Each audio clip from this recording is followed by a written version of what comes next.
Choose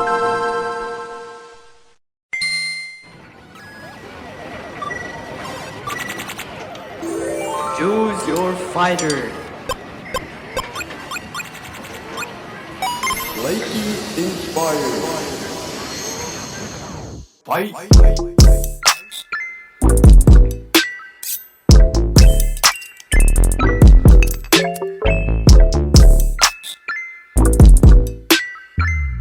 Hey, it's Kaiti, and I really hope you enjoyed that intro because it took me 2 hours to edit. Instead of doing a traditional date outfits lookbook, I thought I would make an outfit for every single stage of a relationship so that regardless of wherever you stand in your personal relationships, there is an outfit for you in this lookbook. I really hope you enjoy this early Valentine's Day special. Now, starting off with the first stage of any relationship, the one-sided simp phase. Ugh.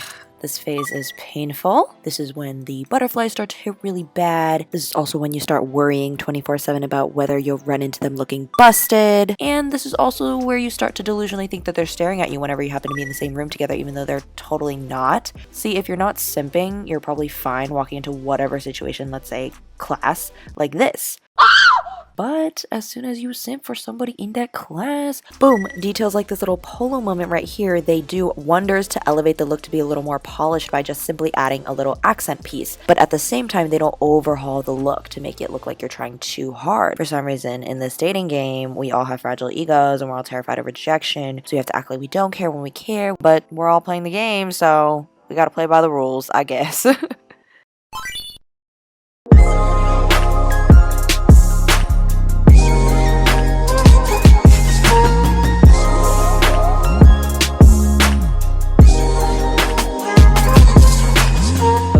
Ignore the irony of me showing you a first date outfit as I say this, but I firmly believe that the first date outfit has no rules. You can wear anything to your first date as long as you feel 100% comfortable and confident in it. The question that I love asking myself when I'm getting ready for first dates me acting like I go on first dates. The question when I do, on the rare occasion, is if I were to be paparazzi'd on the street right now, what outfit would I feel 100% confident posing in? That outfit is the outfit that piques your self-confidence. Past that, all bets are off.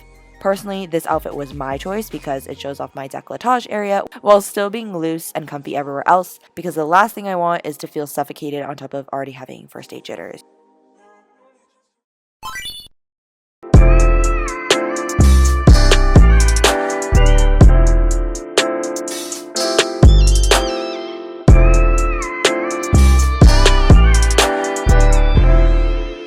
So I just couldn't make a date outfits video without including an outfit specifically for those dates, you know, where you did not vibe with them at all the first date, but you're giving them a second last chance to redeem themselves because, you know, you're a nice person. Yeah, now this might be a pretty unconventional stage of the relationship for some of you, but it is all too familiar for me because this is usually the last stop for me, but we'll unpack that in therapy. This outfit is what I define as a perfect storm of loungewear and menswear to really exude those chill, I don't really care where this goes energy, because while wearing just a hoodie might be too casual for some people's preference and wearing a blazer might be too job interviewy for others, layering them is the perfect home run Goldilocks combo to add structure and sophistication to an otherwise pretty mundane and very casual fit.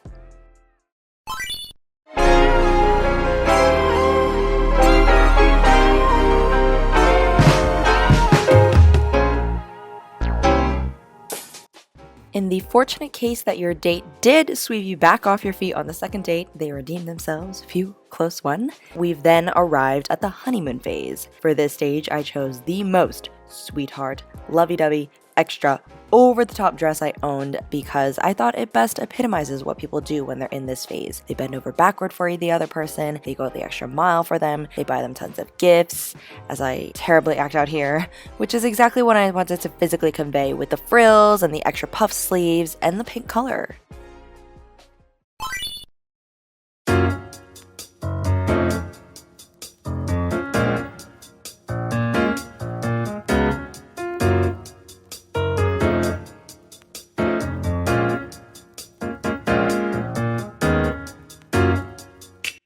Now we've arrived at Valentine's Day. I mean, y'all already know I'd bust out the puff sleeves on any given day, but I think Valentine's Day especially calls for puff sleeves because of the subtle, flirty touch that it immaculately adds. I also think holidays such as Valentine's Day or like Christmas Day are great opportunities to implement more of these statement pieces, such as this bold red top that you wouldn't traditionally wear on a day-to-day basis, into your outfits as a way of spotlighting the significance of the day, your fit, and the special moment that it represents.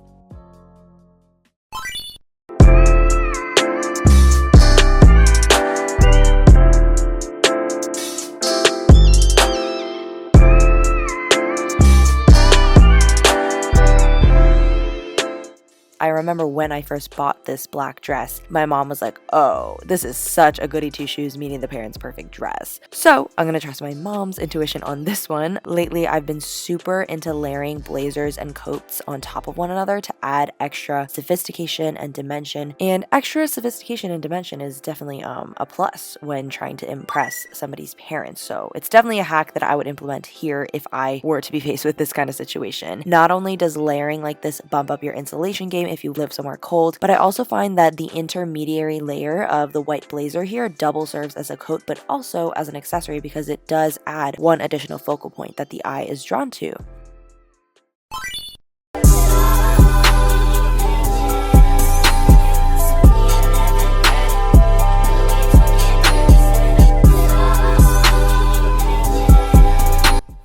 Honestly, by this phase, anything goes. Y'all have already seen the worst, the grossest, the ugliest of each other by this point. Sweatpants and hoodies have pretty much become a uniform dress code, and there's not as much pressure to get dolled up anymore. At this stage, a really good way to keep fits immaculate, even when you both feel bland and lazy, is to color coordinate as well as incorporate streamlined accent pieces, as I did here with the cream tones throughout, and color coordinating that with a houndstooth cream vest.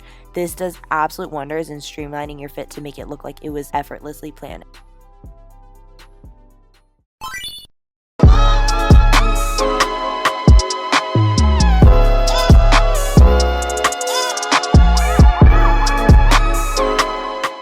And finally, hate to end things on a bittersweet note or whatever, but I had to be realistic and inclusive to all stages of a potential relationship. This outfit embodies going out for the first time after you've broken up. The all black has multiple meanings here. It symbolizes both the mourning of the past relationship that is now dead, rest in peace, as well as channels the sexy, badass energy of moving on past this moment and into a new era. Period. We're done. Literally. We're over. The video is actually over. Subscribe though. Subscribe. Subscribe. Subscribe. Choose your fighter. Kaiti inspired. Fight.